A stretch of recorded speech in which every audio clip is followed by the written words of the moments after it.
going to start recording now. And hello, everyone. My name is Jennifer West. I'm the artistic director of Müzewest Concerts. And that sound tells us that we're live. And I would like to begin by acknowledging that the land on which I am gathered today is the ancestral, traditional, and unceded territory of the Coast Salish peoples, including the territories of Musqueam, Squamish, and Tsleil-Waututh. I'm grateful for their stewardship of this small corner of Turtle Island. Today, I'm delighted to be joined by New York-based pianist Yinuo Wang, an active performer in China, Europe, and the United States. Winona recently earned her performer's diploma under the tutelage of eminent pianist Alessio Bax at Southern Methodist University in Dallas. In the fall of 2016, she was awarded a full scholarship for her performer's diploma at Southern Methodist University in Dallas, but now she's living in New York, pursuing her undergraduate degree in piano performance at the Juilliard School, and she's in the studio of Dr. Robert McDonald. And while she was at Southern Methodist University, she appeared in multiple concerto performances, chamber recitals, and solo concerts. She's collaborated with cellist Andres Diaz and the Escher String Quartet. Welcome to our podcast. How are you doing today? I'm doing great. Thank you, Jen, for having me here, and thank you for watching this live conversation. It's a very rainy day in New York City today, but I'm not letting it to impact me because I'm in a practice room at Juilliard. I can't see the world outside. That's probably one of the advantage of being a pianist practicing at school. That's right. The outdoor weather doesn't affect you. And we've just had the opposite thing happen in Vancouver, where it's been cloudy and rainy all day. And I meet you on this podcast and the sun came out. Oh, wow. So after, I will definitely go outside. So you've lived in New York for 3 years now. Yeah. Okay, I get to ask you 3 fun rapid fire questions to start the interview so people get to know you. What is your favorite meal after a concert? My favorite meal. Well, it's hard to answer because I love food, and whatever that is super spicy, that's the food that I would go for. So either Korean food or hot pot. Hot pot, definitely hot pot. Hot pot, definitely. And what is your favorite beverage of choice after a concert? Wine. That's a great. I'm allowed to say that because I'm over 21. That's a great choice. And final question is, if you were to take any recording to a desert island, you're only allowed 2 recordings with you, what would you bring? You mean pieces? Repertoire of music? No, I mean like albums that people have recorded, either classical or non-classical. Specific ones? Yeah. Whoa, that's a hard question. I'll go first. Okay. I would bring the 1981 version of Glenn Gould's recording of the Goldberg Variations. Mm-hmm. And I would probably bring Yannick Nézet-Séguin's recent release of The Magic Flute. That's a very good choice. No, my choice, because there are so many and it's very hard to pick 2 specific recordings. It is. I would want something solo piano, but I would also want something with voice and orchestra. Having both would help. So, how old were you when you started to learn piano? I was 4, but I almost stopped playing the piano when I was 6 and 7 because I was distracted by a lot of other extra curriculum activities. Sure. But eventually I came back to piano. Wonderful. And like when you were that young, did you like it? Did you like piano? Well, I mean, my musical interest started from my willingness to perform. But I also hated to practice. So on one hand, I love to play the piano in front of people, but on the other hand, I feel like I'm not having a great time spending time in front of the piano by myself to practice. For sure. And how do you keep motivated to practice now during this pandemic? You might have small in-person performances that are like super small audience or live stream. How do you stay motivated not knowing who's responding on the other end of the screen? Well, yeah, that's very different experience for me because usually when I perform in person, I feel like I'm building the very intimate connection to my audience members, and then I could always hear their feedback right away. But when I perform to a camera, to the mic, to a lens, that's a very different Hmm. feeling. And but still, like, I feel whatever I'm playing, I'm focusing in the mood of producing music. Hmm. So yeah. So And yeah, whether it's for a live stream audience or in-person audience, you still feel like you're able to access the emotion of that piece. yeah, yes. That's awesome. When you were young, did your parents have to remind you to practice, or did you go on your own? No, actually, when I was a kid, I started taking piano lesson in my kindergarten, and the teacher in the kindergarten, she kind of reminded all the kids to practice. But this it was not a pleasant experience because there were three pianos in the same room, in the same practice rooms, and two kids on the same piano. So basically, six kids are playing in the same room. So we Oh, can't really hear what we are doing. oh my But goodness. And one of the most important aspects of practicing yeah, is right. hearing yourself and really listening carefully. Yeah. Wow. But yeah, that was my early experience. But I guess nobody had to remind me of practicing because the teacher just put us in the practice room. We had to practice. Oh my goodness. Talk about learning how to share the space. Well, this actually leads perfectly into my next question, which is have you noticed a difference between how music is taught in China and in North America? Yeah, well, actually, I had never taken any piano pedagogy class at school, but I did have chance to participate in some sort of teaching in the United States, um, also in China. And I think for beginners teaching, the teachers in North America tend to emphasize on building kids' interests and arouse their curiosities about music and to make them feel like they're having a great time in their lessons and then they want to explore more Mhm. about music so that they can practice on their own. But I think in China it's the different case because even for kids they know that this is something that they have to do, they have to take the lesson for most of the cases. I can't say everyone, but in general. So like the job for teachers are actually I think easier because they just need to focus on work working with the kids, like how to improve those practical issues, how to improve their playing, help them to play better. um, and I think in music schools like conservatories, um, I don't have much experience with having lessons with piano teachers in the conservatories in China because my Chinese teacher, she received her education in the United States. So Oh, her teaching style is kind of a combination. But in general, I would say that North American teachers, they would focus more on helping the students forming their own music thinking by inspiring them, like giving them the general way of approaching to the music. And in China, well, there are many different styles, but in yes. general, there are teachers who would help their students by just telling them exactly what they need to do. And I think both ways are very necessary because for a student who doesn't have this his own system of approaching to music yet, it's very necessary to teach the students about the details, very practical tools to form his idea. A blend of both approaches is probably the best for the student because they do need to Yeah. know the symbols and they need to be able to recognize what's on the page, but Yes. also to have their own creativity. Yeah. Is and that's hard to develop in young musicians because we want them to have a steady pulse. We want them to read steps and skips and directional note reading, and it's tricky for sure. Yeah.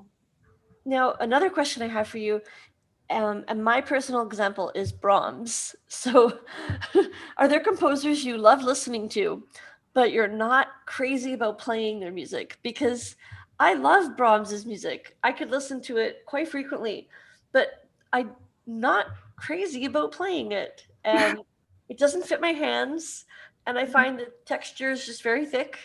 So, are there any composers like that for you? Hmm.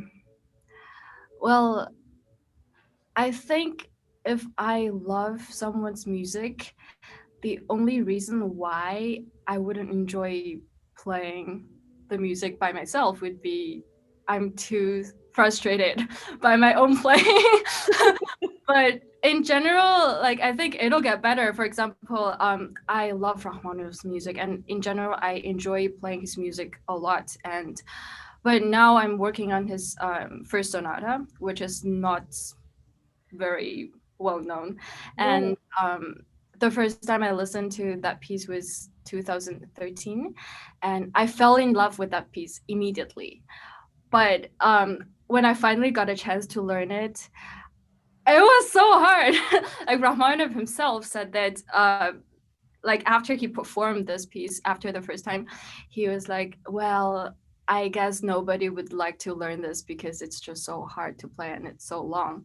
But still, like, although right now I don't enjoy my playing of this yet, but I really enjoy working on that because I really love that piece. But I guess there's one composer that no matter how much I practice, I still feel like I would rather listen to his music than actually playing his music. Who is that? I think I don't know if it's appropriate to say, but that's Chopin. Oh, no, that's totally appropriate to say because, um, first of all, we don't have sometimes reliable scores for Chopin. Yeah. Sometimes we just actually have very different versions of published music. And of course, we have the National Polish Institute, which is putting out some pretty good editions, but Chopin remains such an enigma because how loud would he have played? What instrument did he have? If Right. he had our instruments today, what would he have done? And we don't know the answer to those questions. Yeah, exactly. So it's a big risk to play Chopin, actually. Yeah, it could be very like the interpretation is always very personal to me. Um, but I do enjoy listening to Chopin's music a lot, and I enjoy listening to the old recordings and also my colleagues playing. But it's just when I play it, I feel like I don't know. I feel very sad It is sad. for some reason that I would be sad for the whole day and very sensitive for the whole day after Yes. practicing Chopin. So I would rather listen And to that's even his music in major keys can make us feel like that. right exactly the harmonies and the lines. Are, Absolutely. Now, you have a concert coming up with us on Saturday, April 10th at 6 p.m., and we're really excited. And you're recording that next, at the end of this coming week? yeah, exactly. In exactly 1 week. Wonderful. So that's so exciting. And I want to talk about one of the pieces you programmed, and it's by composer Chen Yi.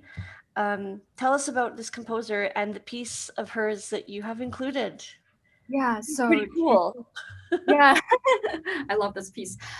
Chen Yi is a Chinese-born American um, female composer, and she was born in Guangzhou, which is a big city in southern China, and she was born in the mid 50s.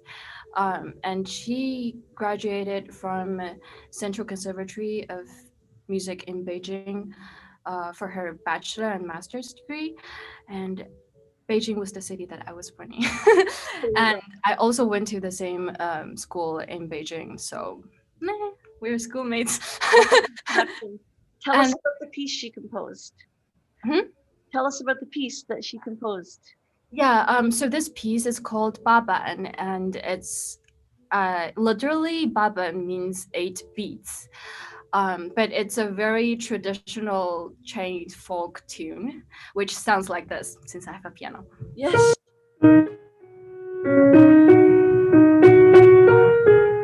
It sounds very Chinese, very pentatonic because it's based based on the pentatonic scale and very consonant. But Mhm. this piece actually doesn't sound like an authentic Chinese piece because she also composed it with a 12-tone roll, which sounds like that, which is like that, with another motive sounds like, which is also dissonant. So with those 3 elements combines together, that's her work, Baban. And I think it's extremely interesting because she's like putting the element from 2 extreme sides. One is the pentatonic scale, which is extremely consonant, and the other one is 12 tone every Yeah. note. So yeah. That's amazing. So she's taken inspiration from this traditional melody, but put it into a 12-tone row. Yeah, exactly. So in this piece you could actually hear, sometimes she has very like very Chinese sounding moments, but it's gonna be interrupted immediately Hmm. by the atonal music. Amazing. And how do you go about learning atonal music? Because it is a real challenge. Like, how do you memorize it? um I guess I memorize it by having the sound in my ear, Hmm. so that I don't know if in the States people have this training, but in Chinese, in China, the ear training class has this training that the teacher play like 6 random notes at the same time, for example, like at the same Hmm. time, and let the student to say the pitches from the bottom to the top. And so like we were kind of trained by this dissonant sound in the ear, and I guess that helps a lot of memorizing atonal music. I would fail. I would Hmm? fail that class so quickly. Especially naming more than one pitch. My goodness. That's wonderful. Is it important for you to learn and perform and include the music of living composers? Yeah, I think it's very important because through playing the living composer's work, we can kind of relate ourselves Mm-hmm. to the modern society through music that we play. For example, this Chinese piece is a perfect combination of the Chinese authentic music and the Western music. And myself, as a Chinese born female pianist, grew up in the Chinese culture. Right now, I'm living in New York City, which is kind of the heart or the center of the Western arts, Western culture. By playing this baban composed by Chen Yi, it actually represents my identity in a very explicit way. Mm-hmm. And so I feel like I'm very happy to not only understand the language of Western music and build a connection with my audience through this Western music language. I'm also happy to introduce something to my audience that represents my own culture. And for doing this, I can only do it through new music. I can't. I Because there's no piano, this instrument, back to 300 years ago in China. That's right. Do Yeah. you play any traditional instruments from China? No, not really. Well, I played. I don't know how to say it in English, but it looks like this shape What, on top. Like it's say the like Chinese name. 葫芦丝 Okay, for wonderful. fun when I was a kid, but no. That's wonderful. Um, Actually, I I think I love the pipa. I think that's one of my favorite Chinese Yeah, instruments. yeah, that's so cool. It But is. like this kind of sound. So many repeated notes. They have all the repeated notes. Right. And I really agree with you that the music of contemporary composers is our time, and it's speaking a language that we understand. Yeah. So I definitely agree. That's very, very true. And you're also going to be playing for us Schumann, the first piano sonata. What key is it in? F sharp minor. Oh, that's a good one. Okay, F sharp minor. And I don't know this piece at all. So can you tell our listeners what should we listen for? How many movements is it? What's it going to be like? So, well, I mean, this sonata is, I think it's not the most popular piece by Schumann for sure. And it has 4 movements. The second movement, it's a short one. It's an aria based on his early lead for Anna, that is called. And this piece, although it's not very popular, but to me, it has a magic power. And every time when I heard this piece, I felt like, I want to learn this. I want to play it. Yep. So this year I finally got the chance to learn and work on this piece. So it's kind of still fresh to me. So when Schumann composed this sonata, he already had this connection with Clara, and Clara's father separate them, like figured out their connection and separated them, and then they were not allowed to communicate. They were forbidden to communicate. So the sonata, I'm sorry, the school guards wants to see my ID.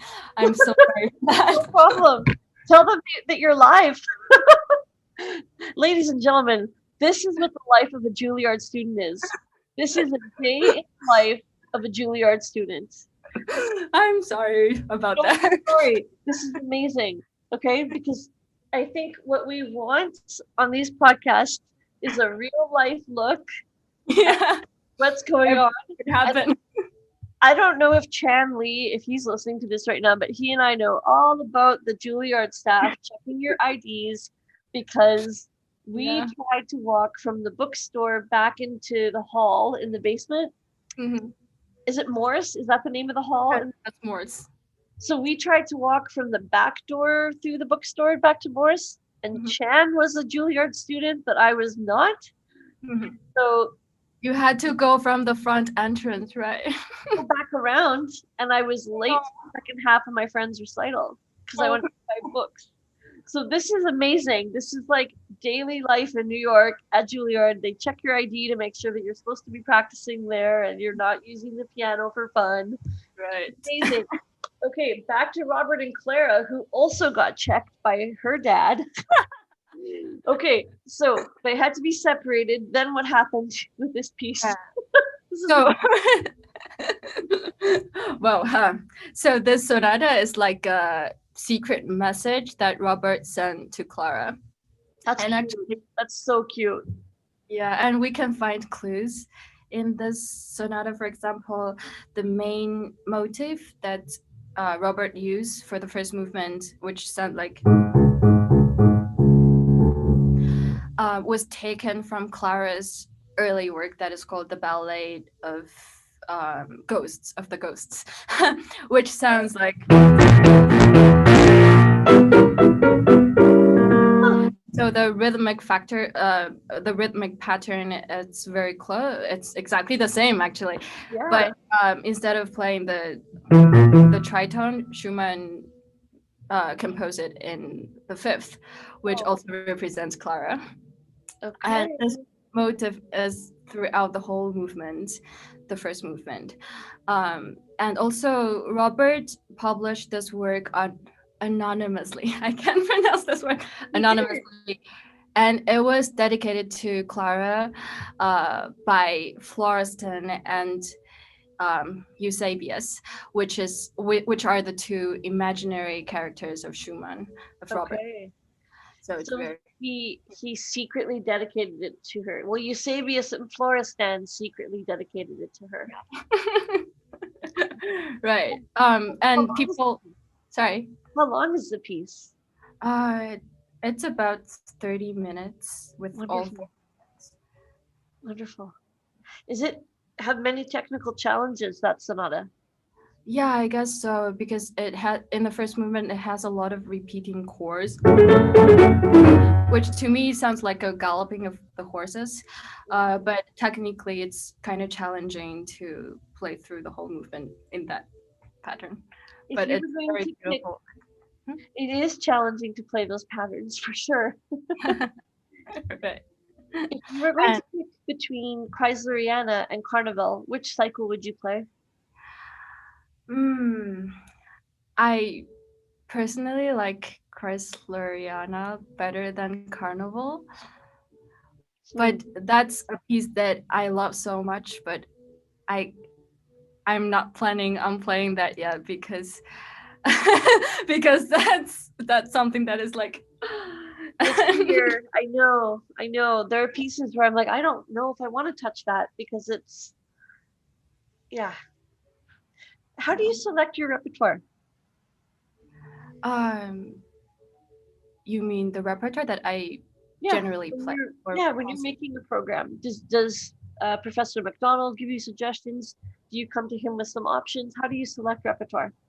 Usually when I decide something to learn, I usually there are so many pieces that I want to learn, so I just pick one and learn.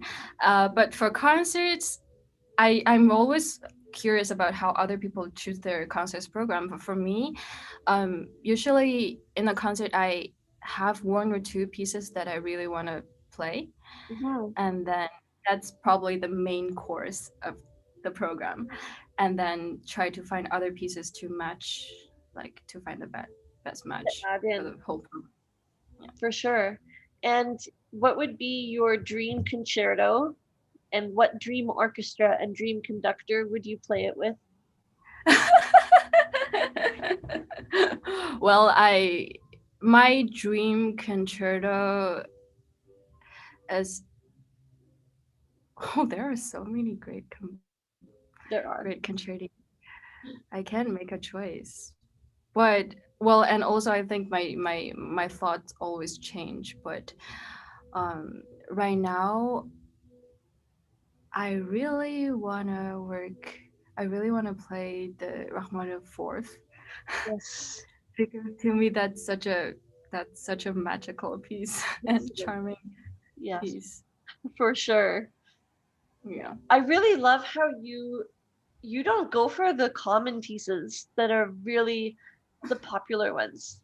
You Yeah. pick repertoire that we don't get to hear often.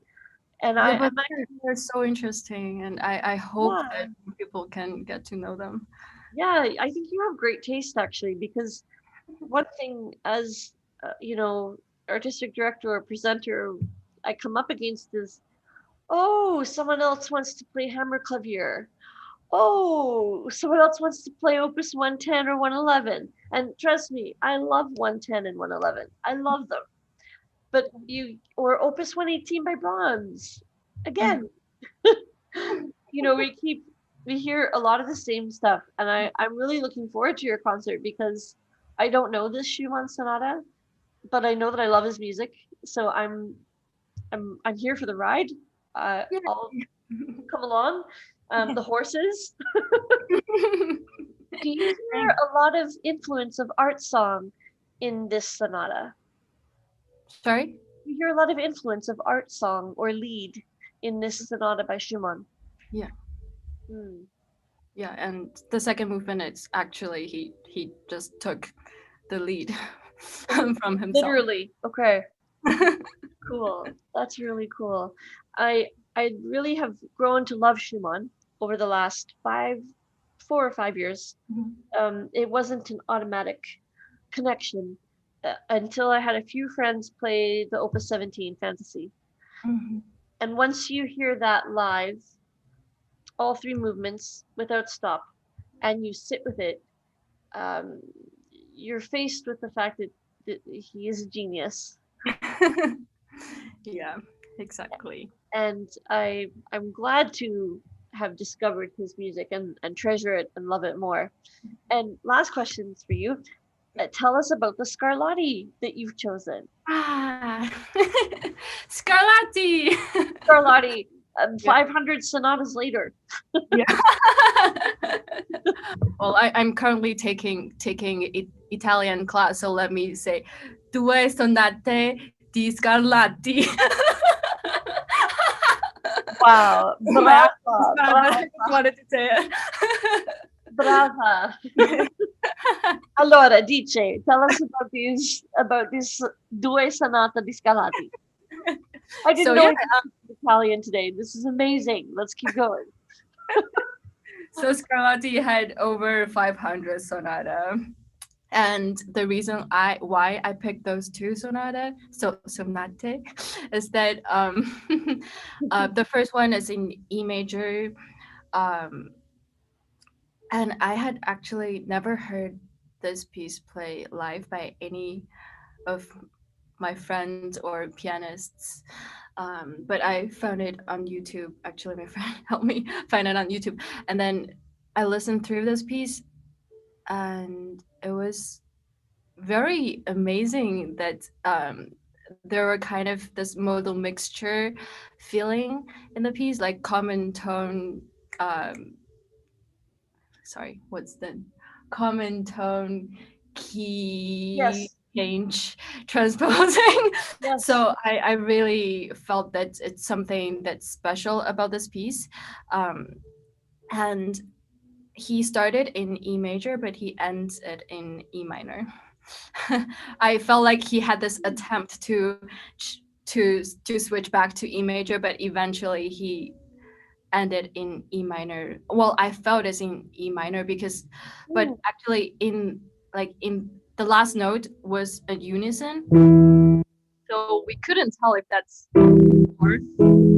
yep. But it's just a very interesting piece, and I love it so much. And the other one is in D major, and that's one of his most popular sonata. Yeah. And for me, it's very brilliant and virtuoso, and it has like every note is like golden, shining. So yeah, I hope that's that is interesting to hear, and I think those Scarlatti sonata match the program in a fun way. I think so too. And the D major key also lends itself to sunshine. Yeah, exactly. It really does. I want to thank you so much for your time today. It Thank has been spectacular speaking to you about your upcoming program and how people are learning music in China, where there's two kids using the same piano to practice and two that was other my pianists. personal experience, and I don't know for other people. No. I love it. I'm just picturing this scene in my head. Uh, it's bringing me a lot of joy because I have a very close family friends in Beijing, and their son is 8, and I get WeChat videos of him practicing, Oh. and it's very sweet. And I'm picturing his group lessons because I know he has group lessons. And so it's amazing. So your concert is Saturday, April 10th at 6 p.m. Pacific, 9 p.m. Eastern, and actually in China that would be 9 a.m. Yeah. So we do have some friends in Asia that listen in. So for friends in China, that's 9 a.m. on Sunday. And tickets will be available on Eventbrite for that recital. And my guest today has been pianist Yinuo Wang, live from New York. Do you have any other words of Italian you'd like to share? Not Italian, but in English. Come, tune in, check it out. It'll be fun. And thank you so much for having me here. I look forward to meeting you in person in New York. For sure. It'll be lovely. Thank you so much again. I would like to shout out of gratitude to Tom Lee Music for this wonderful, wonderful microphone from Rode, and to our sponsors for our podcast. My podcast editor is the wonderful Joshua Daniel Short, located here in Vancouver. And I would like to thank our guest, and everybody have a wonderful Sunday. Thank you so much, everybody. Bye.